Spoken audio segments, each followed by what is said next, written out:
Welcome to my channel, MB for Multibagger. Disclaimer: I'm not a super registered analyst. This video is not to purely education purpose. Any entry exit, please do your own due diligence. Consult with financial advisors before any entry exit. നമ്മൾ ഇന്ന് പരിചയപ്പെടാൻ പോകുന്നത് ക്രോണോക്സ് lab science limited ആണ്. Contents നമ്മൾ cover ചെയ്തത് company overview, product portfolio, manufacturing and quality system, client and market reach, financial analysis, future perspective. അതായത് നമ്മളൊരു just ഒരു നിശ്ചയായിട്ടുള്ള ഒരു അനാലിസിസ് മാത്രമാണ് ചെയ്യുന്നത്. നിങ്ങൾക്ക് ഈ കമ്പനി പരിചയപ്പെടുത്താൻ മാത്രമാണ് എൻ്റെ ഉദ്യമം. ഇതിൻ്റെ ഫണ്ടമെന്റൽസും ഫ്യൂച്ചറും നല്ല ഇതായിട്ട് എനിക്ക് തോന്നി. അത് നിങ്ങളുടെ കൂടെ ഷെയർ ചെയ്യാന്നുള്ളത് മാത്രമാണ് എൻ്റെ ഈ വീഡിയോയുടെ ഉദ്ദേശം. Company overview, business description. നമ്മൾ Kronox lab sciences limited, KLSL എന്നാണ് ഷോർട്ട് ഫോമിൽ അറിയപ്പെടുന്നത്. Manufacturing high purity speciality fine chemicals across pharma and allied industries. They offer around 185 different products ensuring quality and compliance. ഇവർ പ്രധാനമായിട്ട് API കെമിക്കൽസിന്റെ ഫാർമ ഇൻഡസ്ട്രിയും അതുമായിട്ടാണ് ബന്ധപ്പെട്ട ഇൻഡസ്ട്രിയായിട്ട് ബന്ധപ്പെട്ട 180 different പ്രൊഡക്ട്സും അതിനുള്ള APIs ആണ്. സോൾട്ട് എന്ന പേരിൽ അറിയപ്പെടും. ആക്റ്റീവ് ഫാർമസ്യൂട്ടിക്കൽ ഇൻഗ്രീഡിയൻസ് ആണ് API. അതുകൂടാതെ personal care industry, animal health care, അങ്ങനെയുള്ള മേഖലകളിലൊക്കെ ഇവരുടെ പ്രൊഡക്ട്സ് ആവശ്യമായിട്ട് വരുന്നുണ്ട്. അതിനൊക്കെ വേണ്ട മെയിൻ പ്രൊഡക്ട്സിന് ഒരു സപ്പോർട്ടീവ് പ്രൊഡക്റ്റ് ആയിട്ട് അതിന് വേണ്ട ഒരു പ്രധാനപ്പെട്ട ഘടകം ഇവർ ഉൽപ്പാദിപ്പിക്കുന്നു. ഈ ഒരു പ്രൊഡക്റ്റ് വളരെ വളരെ ക്വാളിറ്റി ആവശ്യമുള്ള ഒരു പ്രൊഡക്ട്സ് ആണ് ഇവർ മാനുഫാക്ചർ. അതുവഴി നമ്മൾ ഈ ഡിസ്കഷനിലൊക്കെ അത് വളരെ ഇമ്പോർട്ടൻ്റ് ആയിട്ട് നമ്മൾ എടുത്ത് പറയുന്നുണ്ട്. Certifications: company holds various certifications such as FSSC 22000, GMP, GLP, ISO, halal and kosher, providing assurance of high standards and safety. ഇതാണ് ഹൈ സ്റ്റാൻഡേർഡ്സും സേഫ്റ്റി, ഹൈ ക്വാളിറ്റി ഉള്ള പ്രൊഡക്ട്സ് ആണ്. ഫിനാൻഷ്യൽ പെർഫോമൻസ് വന്നിട്ട് annual financial Kronox reported annual revenue growth of 50.5 crores financial year 2020 50.5 കോടി revenue ഉണ്ടായിരുന്ന സ്ഥാനത്ത് നിന്ന് trailing 12 months അത് ഓൾമോസ്റ്റ് ഡബിൾ ആയിട്ടുണ്ട്. വിത്തിൻ 5 years നമുക്ക് 99.3 crores ആയിട്ട് ഇമ്പ്രൂവ് ചെയ്തു. 5 years കൊണ്ട് റവന്യൂ ഡബിൾ ആക്കാൻ കഴിഞ്ഞിട്ടുണ്ട്. Showing strong financial health and expansion capabilities. ഇതിപ്പോൾ പ്രസന്റ്ലി അവർക്ക് 3 മാനുഫാക്ചറിംഗ് ഫെസിലിറ്റിയാണുള്ളത്. നമ്മളത് കവർ ചെയ്യുന്നുണ്ട്. Quarterly financials: recent FY 25 quarters indicate revenue 24 to 26 crores and PAT 6.2 to 6.5 crores with operating profit margin around 30 to 35%. OPM, operating profit margin 30 to 35% ഇടയിലുള്ള operating profit വഴി high profiting margin ആണ്. One of the best എന്നൊക്കെ പറയാവുന്ന profit margin ഉള്ള 30 to 35%. Net profit PAT profit after tax PAT quarter on quarter ഈ ഒരു range 6.2 to 6.5 വരെ ഓരോ ക്വാർട്ടറിലും 24 to 26 റവന്യൂ അവർ ഫോർകാസ്റ്റ് ചെയ്യുന്നുണ്ട്. അപ്പോൾ സ്ട്രാറ്റജിക് ഔട്ട്ലുക്ക്, എക്സ്പാൻഷൻ പ്ലാൻസിൽ ദഹേജ് എന്ന് പറഞ്ഞാൽ ഗുജറാത്ത് ഇൻഡസ്ട്രീസ് ഡെവലപ്മെന്റ് കോർപ്പറേഷൻ അണ്ടറിൽ ഒരു സെക്കൻഡ് ഫേസ് എക്സ്പാൻഷൻ ഉണ്ട്. അതിനകത്ത് ഒരു പുതിയൊരു കപ്പാസിറ്റി അഡീഷൻ ഇവർ ക്രോണോക്സ് ലാബ്സിന് അവർ പ്ലാൻ ചെയ്യുന്നുണ്ട്. സോ ന്യൂ പ്രൊഡക്റ്റ് അവിടെ പ്രധാനമായിട്ട് focus on new products family and scaling എക്സ്പോർട്സിന് വേണ്ടിയിട്ട് പുതിയ പ്രൊഡക്ട്സിന്റെ മാനുഫാക്ചറിംഗ് ആണ് ഇവിടെ പ്ലാൻ ചെയ്യുന്നത്. അതുകൊണ്ട് തന്നെ റവന്യൂ റിസ്ക് റെഡ്യൂസ് ചെയ്യാനും പ്രോഫിറ്റ് ഇംപ്രൂവ് ചെയ്യാനൊക്കെ ആയിട്ടുള്ള മാർക്കറ്റ് എക്സ്പാൻഷനൊക്കെ ആയിട്ട് ഈ ഒരു ദഹേജ് പ്ലാന്റ് വരുന്നതോട് കൂടിയിട്ട് അവർക്ക് സാധിക്കും.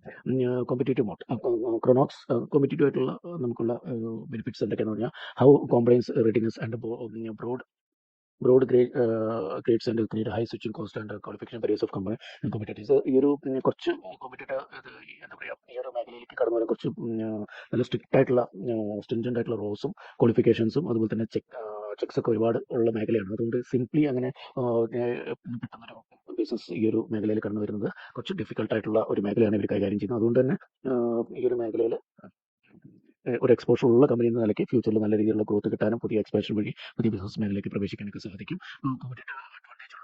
മേഖലയിലാണ് ഇവർ വർക്ക് ചെയ്യുന്നത്. പ്രൊഡക്റ്റ് പോർട്ട്ഫോളിയോ, പ്രൊഡക്റ്റ് ബൾക്ക് റിയാജൻസ് ഇതൊക്കെ ഷോർട്ട് ഫോമിലാണ് അറിയപ്പെടുന്നത്. നമ്മൾ ഡീറ്റെയിൽ ആയിട്ട് പേരുകൾ പറഞ്ഞാൽ products like ACS, LR, GRR, essential for lab use and various essential analysis applications ensuring accurate and reliable result. Bulk reagents അവർ മാനുഫാക്ചർ ചെയ്യുന്നുണ്ട്. അതുപോലെ തന്നെ സ്പെഷ്യാലിറ്റി കെമിക്കൽസ് ഇവർ മാനുഫാക്ചർ ചെയ്യുന്നുണ്ട്. This includes titrate, citrate and anhydrous variant and use API synthesis and metrology and animal health. ഈ ഒരു speciality മേഖലയിൽ high purity speciality fine chemicals ആണ്. അസറ്റേറ്റ് ഉണ്ട്, അഡിപ്പേറ്റ് ഉണ്ട്, അസ്കോർബേറ്റ് ഡെറിവേറ്റ് ഉണ്ട്, അസ്പാർട്ടേറ്റ് ഡെറിവേറ്റ് ഉണ്ട്, EDTA, ethylene diamine tetra acetic acid എന്ന് വെച്ച് കഴിഞ്ഞാൽ ഈ ഒരു പ്രൊഡക്റ്റ് ബ്ലഡ് ക്ലോട്ടിനെ പ്രിവെന്റ് ചെയ്യാനായിട്ട് ഉപയോഗിക്കുന്നതാണ് EDTA. അതുപോലെ തന്നെ ഗ്ലൂക്കോനേറ്റഡ് ഡെറിവേറ്റീവ്സ്, ലാക്ടേറ്റ്, മൈലേറ്റ്, ഓറേറ്റഡ് ഡെറിവേറ്റീവ്സ്, പ്രൊപ്പനേറ്റ്, സോർബിറ്റേറ്റ് ഡെറിവേറ്റ്സ്, ഇങ്ങനെ ഒരുപാട് സ്പെഷ്യാലിറ്റി കെമിക്കൽസിന്റെ ഡെറിവേറ്റ്സ് ഒരു മാനുഫാക്ചർ ചെയ്യുന്നുണ്ട്. അത് കൂടാതെ പിന്നെ പൈപ്പ് ലൈനിൽ അഡീഷണൽ ആയിട്ട് കുറേ പ്രൊഡക്ട്സ് പ്ലാൻ ചെയ്യുന്നുണ്ട്. ഞാൻ ഓൾറെഡി മെൻഷൻ ചെയ്ത new products Dahej such as EDTA ഞാൻ ഓൾറെഡി പറഞ്ഞു. ഈതലൈൻ ഡയാമിൻ ടെട്രാസെറ്റിക് ആസിഡ് ബ്ലഡ് ക്ലോട്ടിനൊക്കെ പ്രിവെന്റ് ചെയ്യാനായിട്ട് യൂസ് ചെയ്യുന്ന ഒരു ഇൻഗ്രീഡിയന്റ് ആണ്, ഡെറിവേറ്റീവ് ആണ്. പിന്നെ അതുപോലെ തന്നെ ഗ്ലൂക്കനേറ്റ്സ്, ബ്രോഡൻ ക്രോണക്സ് മാർക്കറ്റ് പ്രസന്റ് ഉള്ള മാർക്കറ്റിൽ അതുപോലെ തന്നെ ഇമ്പോർട്ട്സിനെ ഹെൽപ്പ് ചെയ്യുന്നുണ്ട്. ഇമ്പോർട്ടിനെ റീപ്ലേസ് ചെയ്യാൻ ഹെൽപ്പ് ചെയ്യുന്നുണ്ട്. അതായത് നമുക്കിപ്പോൾ ഓൾറെഡി അവർ ഈ ഒരു മേഖലയിൽ ഇമ്പോർട്ട്സ് അവർ നടത്തിക്കൊണ്ടിരിക്കുന്നതിന് അതിന് ഗ്രീൻ ഹൗസ് പ്രൊഡക്ഷൻ കൊണ്ട് പുതിയൊരു പ്രൊഡക്ഷൻ കൊണ്ട് ഇമ്പോർട്ട്സ് റെഡ്യൂസ് ചെയ്യാനും ഓൺ മാനുഫാക്ചറിംഗ് വഴി അവർക്ക് അതിന്റെ സ്ട്രെങ്ത് കൂട്ടാനും പറ്റും. അത് രണ്ട് ബെനിഫിറ്റ് ഉണ്ടോ, ഇമ്പോർട്ട് കുറയ്ക്കാനും പറ്റും. ഓൺ മാനുഫാക്ചറിംഗ് ആയതുകൊണ്ട് പ്രോഫിറ്റ് മാർജിൻ ഇംപ്രൂവ് ചെയ്തുകൊണ്ട് സപ്ലൈ ചെയിൻ്റെ അവർക്ക് ഒരു എന്താ പറയുക സപ്ലൈയുടെ ഒക്കെ ഒരു സപ്പോർട്ട് അവർക്ക് വേണ്ട രീതിയിൽ കിട്ടാനുള്ള സാധ്യതയുണ്ട്. ഇമ്പോർട്ട്സ് ഒക്കെ വരുമ്പോൾ പല രീതിയിലുള്ള താരിഫ്സും കാര്യങ്ങളൊക്കെ കമ്പനികളെ ബാധിക്കാം. സമയത്ത് പ്രൊഡക്ട്സ് കിട്ടാത്ത പ്രശ്നങ്ങൾ അങ്ങനെയുള്ളതൊക്കെ ഒരുപക്ഷെ ഉണ്ടെങ്കിൽ അതൊക്കെ ഓവർകം ചെയ്യാനായിട്ട് അവർക്ക് ഈ ഒരു ഇതുവഴി സാധിക്കും. യൂസ് കേസസ് ഇതേ products address a diverse application from agrochemical inputs to testing and research reagents supporting cross industry demands. ഇത് പല മേഖലകളിൽ ഉപയോഗിക്കുന്നുണ്ട്. ഫാർമയാണ് വൺ ഓഫ് ദി മേജർ ചങ്ക് ഒരു പ്രൊഡക്ട്സ് ഫാർമയായിട്ടാണ് പോകുന്നത്. പിന്നെ നമുക്ക് വരുന്ന അഗ്രോകെമിക്കലിൻ്റെ ടെസ്റ്റിംഗിൻ്റെ ഭാഗമായിട്ടുണ്ട്. റിസർച്ച് റിയേജൻസും അങ്ങനെയുള്ള മേഖലകളിലൊക്കെ ഇത് പ്രൊഡക്ട്സ് യൂസേജ് വരുന്നുണ്ട്. Quality and compliance. Quality already നമ്മൾ പറഞ്ഞതാണ്.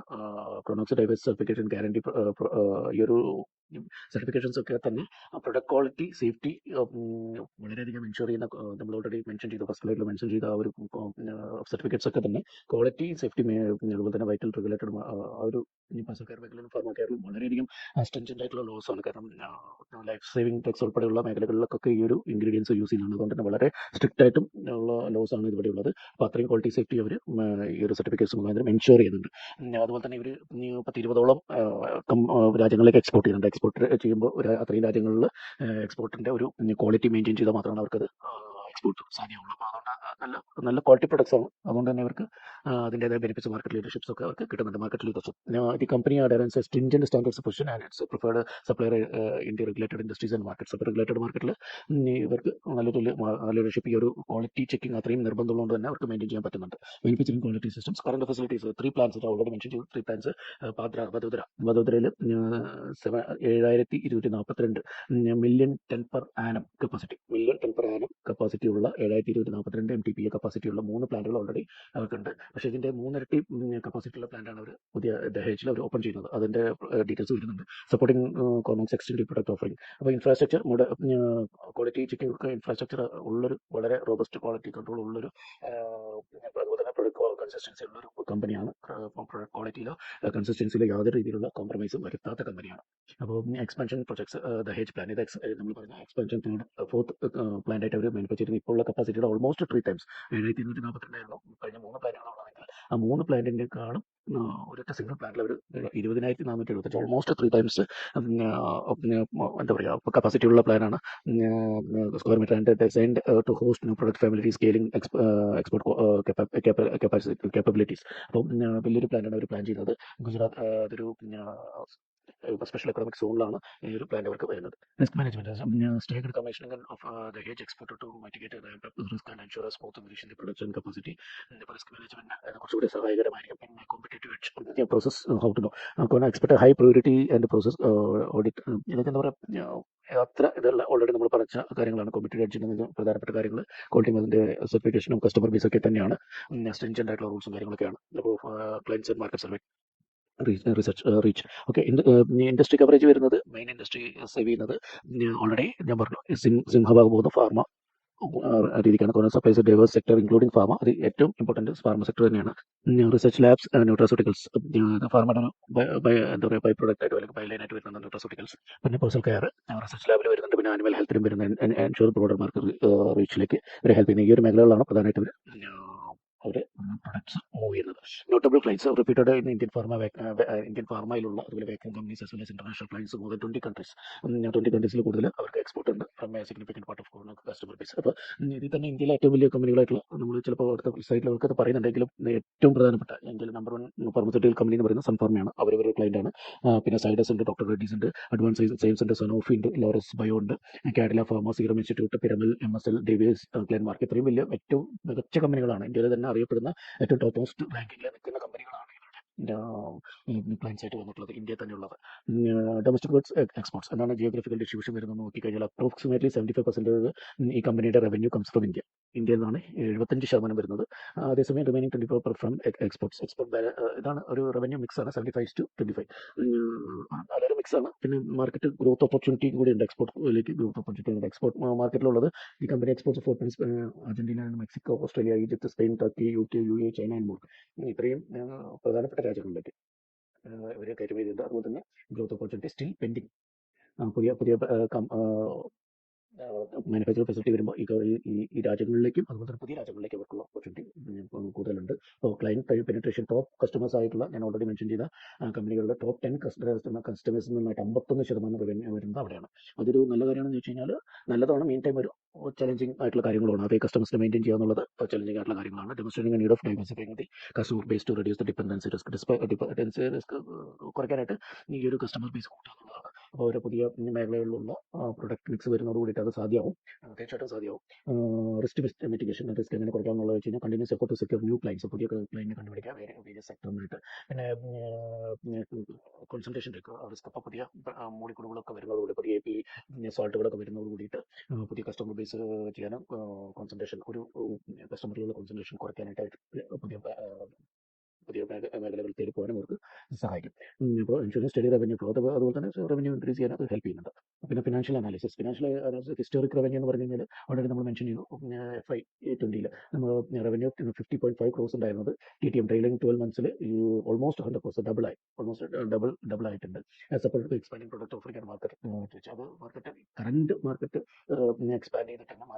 പ്രൊഡക്റ്റും കറണ്ട് മാർക്കറ്റും അതുപോലെ തന്നെ ഉള്ള പ്രൊഡക്ട്സും വെച്ചിട്ട് മാർക്കറ്റ് എക്സ്പാൻഡ് ചെയ്തതും പുതിയ മേഖലയിലേക്ക് റീച്ച് ചെയ്തതിൻ്റെ മുകളിൽ നമുക്ക് ഓൾറെഡി ഡബിൾ ആക്കാൻ കഴിഞ്ഞിട്ടുണ്ട്. ഈ ഒരു കമ്പനിക്ക് അത് ഡബിൾ ആക്കാൻ കഴിഞ്ഞിട്ടുണ്ട്. മീൻ ടൈം പുതിയ പ്രൊഡക്ട്സും പുതിയ വരുന്നതോട് കൂടിയിട്ട് പുതിയ കമ്പനികളും പ്രസന്റ് ഉള്ള കമ്പനികൾക്ക് തന്നെ റവന്യൂ കൂട്ടാനൊക്കെ ആയിട്ട് അവർക്ക് ഓപ്പർച്യൂണിറ്റി ഇപ്പോഴും കിടക്കുന്നുണ്ട്. Profit margin maintain high profit margin 31-33%. അത് വളരെ മികച്ചൊരു ഓപ്പറേറ്റ് പ്രോഫിറ്റ് മാർജിനാണ്. 31-33% വളരെ മികച്ച ഓപ്പറേറ്റ് പ്രോഫിറ്റ് മാർജിൻ 33% വളരെ സിഗ്നിഫിക്കൻ്റ് ആയിട്ടുള്ള ഒരു നമ്പറാണ് എന്നെ സംബന്ധിച്ച്. ഡ്യൂ ടു എഫിഷ്യൻ്റ് ഓപ്പറേഷൻ, അതായത് വളരെ മികച്ചൊരു ഓപ്പറേഷൻസ് ആണ് അവർ കാഴ്ചവെക്കുന്നത്. അതുപോലെ തന്നെ ഹൈ വാല്യൂ പ്രൊഡക്ട്സ് ഈ കുറേ ബാരിയേഴ്സ് ഒക്കെ ഉള്ളതുകൊണ്ട് തന്നെ ഈ ഒരു മേഖലകളിലേക്ക് പുതിയ ആൾക്കാർ വരുന്നില്ല. അതുപോലെ തന്നെ ക്വാളിറ്റി അതുപോലെ ഓരോ സമയത്തും ക്വാളിറ്റി അത്രയും നിർബന്ധമായിട്ടുള്ള പ്രൊഡക്ട്സുമാണ്. അതുകൊണ്ട് തന്നെ ഇവരുടെ കസ്റ്റമേഴ്സും സെക്കൻഡ് ഓപ്ഷനിലേക്ക് പോകാൻ സാധ്യത കുറവാണ്. അപ്പോൾ ക്വാളിറ്റി അതുപോലെ മെയിൻറ്റെയിൻ ചെയ്ത കമ്പനി ആയതുകൊണ്ട് അവർക്ക് ഹൈ വാല്യൂ പ്രൊഡക്ട്സും ഈ ഒരു മാർജിൻ മെയിൻറ്റെയിൻ ചെയ്യാനും സാധ്യത കൂടുതലാണ്. എന്ന് വെച്ച് കഴിഞ്ഞാൽ എന്നും സാധ്യമാവുന്നല്ല. അപ്പോൾ ഇപ്പോഴത്തെ ഒരു നിലയ്ക്കുള്ള ഒരു ഓപ്പറേഷൻസ് എഫിഷ്യൻസി ഒക്കെ വെച്ചിട്ട് അത് കണ്ടിന്യൂ ചെയ്യാനുള്ള സാധ്യത വളരെ കൂടുതലാണ്. റിട്ടേൺ മെട്രിക്സ് ROE 33% ആണ്. വൺ ഓഫ് ദി ബെസ്റ്റ് എന്ന് തന്നെ പറയാം. ROC 43% ആണ്. റിട്ടേൺ ഓൺ ക്യാപിറ്റൽ എംപ്ലോയിഡ് 42% ആണ്. എഫിഷ്യൻ്റ് ആയിട്ടുള്ള ഒരു ഇതാണ്. വളരെ വൺ ഓഫ് ദി ബെസ്റ്റ് എന്ന് പറയാവുന്ന 33% ROC 44% മികച്ച ROC ആണ്. പിന്നെ ഡെപ്റ്റ് and cash flow. ഡെപ്റ്റ് almost free ആണ്. FY23 തന്നെ ഒരു ക്യാഷ് ഫ്രീ ആയിട്ടുണ്ട്. അത് ensuring financial stability and resilient operations. അതുകൊണ്ട് തന്നെ അവർക്ക് ഓപ്പറേഷൻസിന് നല്ല രീതിയിലുള്ള സ്റ്റെബിലിറ്റി ഒക്കെ കാണിക്കാൻ പറ്റുന്നുണ്ട്. Cash conversion, strong operating cash flow are reinvested towards Dahej expansion. അവർ ഓപ്പറേറ്റിംഗ് ക്യാഷ് അവർ പുതിയ എക്സ്പാൻഷന് വേണ്ടിയിട്ടാണ് ഉപയോഗിച്ചിരിക്കുന്നത്. ക്യാഷ് റിസർവ്സും ബാക്കി ഇക്വലൻസും ഒക്കെ അവർ പുതിയ ഓപ്പറേറ്റിംഗ് ക്യാഷ് ഒക്കെ തന്നെ എക്സ്പാൻഷന് വേണ്ടിയിട്ടാണ് ഉപയോഗിക്കുന്നത്. മീൻ ടൈം അവർ ഡെപ്റ്റ് ഫ്രീയും കൂടിയാണ്. 2023 അവർ ഡെപ്റ്റ് ഫ്രീയും പുതിയ എക്സ്പാൻഷനും വരുമ്പോൾ ആലോചിച്ച് നോക്കുക, കടങ്ങളൊന്നും ഇല്ലാതെ പുതിയ എക്സ്പാൻഷൻ വരുന്നത് കമ്പനിക്ക് വളരെയധികം ഗുണം ചെയ്യാൻ സാധ്യതകളാണ്. Future perspective, Dahej commissioning, on time commissioning and qualification milestone at Dahej and crucial for realising revenue growth and capturing new market segments. ഈ ഒരു മാർക്കറ്റ് സെഗ്മെന്റ്സ് വളരെയധികം ഗ്രോത്ത് ഓപ്പർച്യൂണിറ്റി ഉള്ളതാണ്. പിന്നെ ന്യൂ പ്രൊഡക്റ്റ് ലോഞ്ചസ്, ഒരു ദഹേജ് കമ്മീഷൻ ചെയ്യുന്ന പുതിയ മോളിക്യൂൾസ് അല്ലെങ്കിൽ APIs ആണ്. ആക്റ്റീവ് ഫാർമസ്യൂട്ടിക്കൽ ഇൻഗ്രീഡിയൻസ് അല്ലെങ്കിൽ സോൾട്ടുകളൊക്കെയാണ്. അപ്പോൾ അത് വരുന്നത് introducing products like acetates and its derivatives will broaden NOx offering and driven market expansion. എന്ന് വെച്ച് കഴിഞ്ഞാൽ ഞാൻ ഒരുപാട് ഡെറിവേറ്റീവ് പറഞ്ഞു. Ascorbic derivative, aspartic derivative, gluconate derivative, maleate derivative, റെറ്റേറ്റ് derivative, propionate and sorbate derivative. ഇതൊക്കെ പുതിയ ഡെറിവേറ്റീവുകളൊക്കെ ഇതിനകത്ത് അഡീഷണൽ ആയിട്ട് വരുന്ന കുറേ ഡെറിവേറ്റീവ്സ് എക്സിസ്റ്റിംഗ് ആയിട്ടും ഉള്ളതും പുതിയ ഡെറിവേറ്റീവ്സ് ഇതിനകത്ത് വരുന്നുണ്ട്. അപ്പോൾ ഇതൊക്കെ പുതിയ മാർക്കറ്റുകളിലേക്ക് അവർക്ക് എക്സ്പാൻഡ് ചെയ്യാനായിട്ട് ഓപ്പർച്യൂണിറ്റി കൊടുക്കുന്നുണ്ട്. Market penetration, export growth. The new capacities are expanded to significantly boost export proportion, particularly in regulated market outside India. Outside ഇന്ത്യയിലേക്കും ഓപ്പർച്യൂണിറ്റി വരുന്നുണ്ട്. കസ്റ്റമർ എക്സ്പാൻഷനും സാധ്യതയുണ്ട്. Potential vaccine, biotech and personal care മേഖലകളിലൊക്കെ. ഇപ്പോൾ ഞാൻ already പറഞ്ഞു, ഫാർമസ്യൂട്ടിക്കലാണ് വൺ ഓഫ് ദി ക്രീമായിട്ടുള്ള ഒരു ബിസിനസ് നടക്കുന്നത്. One of the biggest purchase വരുന്നത്, പോർഷൻ ഓഫ് പർച്ചേസ് അല്ലെങ്കിൽ സപ്പോർട്ടേഴ്സ് വരുന്നത്, കസ്റ്റമേഴ്സ് വരുന്നത് ഫാർമ ഇൻഡസ്ട്രിയിലാണ്. അത് നമുക്ക് കുറേ കൂടി ഡൈവേഴ്സ് ചെയ്ത് വാക്സിൻ, ബയോടെക് അതുപോലെ തന്നെ പേഴ്സണൽ കെയർ എൻറ്റയർ സെക്ടറിലേക്കൊക്കെ കൂടി ഇവർക്ക് മാർക്കറ്റ് പെൻട്രേഷനും റവന്യൂ ഡൈവേഴ്സിഫൈ ചെയ്യാനും അവർക്ക് സാധ്യതയുണ്ട്. പിന്നെ monitoring metrics, financial benchmark, അതായത് tracking quarterly growth, revenue growth, ഇത് നമ്മൾ മോണിറ്റർ ചെയ്യണം. നമ്മൾ സപ്പോസ് ഇതിനകത്തൊരു നിങ്ങൾ എൻട്രി പ്ലാൻ ചെയ്യുന്നുണ്ടെങ്കിൽ tracking quarterly revenue growth, maintaining operating margin above 30%, and maintaining working capital metrics, cash flow സൈക്കിളൊക്കെ, ക്യാഷ് ഫ്ലോ സൈക്കിൾ വളരെ കൃത്യമായിട്ട് മോണിറ്റർ ചെയ്യുക. അതുപോലെ ഓപ്പറേറ്റിംഗ് പ്രോഫിറ്റ്, റവന്യൂ ഗ്രോത്ത് ഒക്കെ നല്ല രീതിയിൽ എപ്പോഴും മോണിറ്റർ ചെയ്തുകൊണ്ടിരിക്കുക അതിനകത്ത് ഒരു എൻട്രി എടുക്കുന്ന പക്ഷം. അപ്പോൾ അതൊരു അങ്ങനെ ആവുന്ന പക്ഷം സസ്റ്റൈനിങ് ഫിനാൻഷ്യൽ ഗ്രോത്തിന് വളരെയധികം ഓപ്പർച്യൂണിറ്റി ഉള്ള ഒരു സ്റ്റോക്ക് കൂടിയാണ്. Share holding changes increase institutional ownership, അതായത് നമ്മൾ ലിസ്റ്റിംഗിൻ്റെ സമയത്ത് ശേഷം മ്യൂച്വൽ ഫണ്ടും FISും എന്താ പറയുക ഇതിനകത്ത് ഓണർഷിപ്പ് ഇൻക്രീസ് ചെയ്തിട്ടുണ്ട്. അത് ഇൻഡിക്കേറ്റ് ചെയ്യുന്നത് എന്താണെന്ന് വെച്ച് കഴിഞ്ഞാൽ മാർക്കറ്റ് ഈ ഒരു സ്റ്റോക്കിലുള്ള കോൺഫിഡൻസ് തന്നെയാണ്. അപ്പോൾ അതുകൊണ്ട് തന്നെ ആ കോൺഫിഡൻസ് ഫോർ ഫ്യൂച്ചർ ഇൻവെസ്റ്റ്മെന്റ് ഇംപ്രൂവിലേക്കും കൂടി ഹെൽപ്പ് ചെയ്യാം. അപ്പോൾ എൻ്റെ ഒരു ടേക്ക് എന്താണെന്ന് വെച്ച് കഴിഞ്ഞാൽ ഞാൻ ഈ ഒരു സ്റ്റോക്കിൽ ഇൻവെസ്റ്റ്മെന്റ് സ്റ്റാർട്ട് ചെയ്യാൻ ഞാൻ പ്ലാൻ ചെയ്യുന്നുണ്ട്. നിങ്ങൾ നിങ്ങളുടെ ഫിനാൻഷ്യൽ അഡ്വൈസേഴ്സായിട്ട് ഡിസ്കസ് ചെയ്തതിന് ശേഷം പ്ലാൻ ചെയ്യുക.